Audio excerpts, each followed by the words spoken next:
2014 সালের 4 জুলাই একটা মাত্র সেকেন্ড আর একটা হাঁটু, ব্যাস তাতেই শেষ হয়ে গেল একটা জাতির বিশ্বজয়ের স্বপ্ন। কলম্বিয়ার হুয়ান জুনিগার সেই এক নির্মম আঘাতে মেরুদণ্ডের কশেরুকা ভেঙে যখন নেইমার স্ট্রেচারে কাঁদছিলেন, থমকে গিয়েছিল পুরো ফুটবল দুনিয়া। ম্যাচ শেষে জুনিগার চিঠি লিখে বলেছিলেন, আমি দুঃখিত, আমার কোনো খারাপ উদ্দেশ্য ছিল না। নে 2 বেলা খাবি। ফ্যান্টাস্টিক নিমক হালাল সল্টেড বিস্কুট। জুনিগা হয়তো ক্ষমা চেয়েছিলেন, কিন্তু ইতিহাস তাকে আজও ক্ষমা করেনি।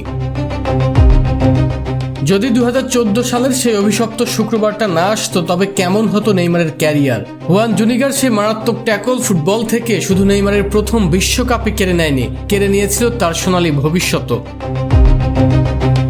কারণ ওই একটা আঘাতই যেন নেইমারের ক্যারিয়ারে চোটের এক অনন্ত অভিশাপ ডেকে আনে। এরপর প্রতিটা বিশ্বকাপ মানেই নেইমারের চোটের সাথে নির্মম লড়াই।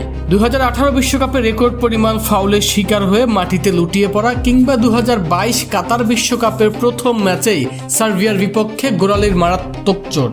সব ট্র্যাজেডির শুরুটা হয়েছিল সেই 2014 সালে জুনিগার ওই এক মুহূর্তের ভুলেই। প্রতিবার বিশ্বকাপ পেলেই ফুটবল প্রেমীদের মনে ভেসে ওঠে সেই অভিশপ্ত শুক্রবারের কথা। নেইমার বারবার ফিরে এসেছেন, লড়াই করেছেন, কিন্তু হারিয়ে যাওয়া সেই চোটহীন চনমনে নেইমারকে কি আর পুরোপুরি পেয়েছে ফুটবল? জুনিগার সেই এক ভুল আর নেইমারের ক্যারিয়ারের এই ট্র্যাজেডি ফুটবল ইতিহাসে চিরকাল এক নির্মম দীর্ঘশ্বাস হয়েই থাকবে।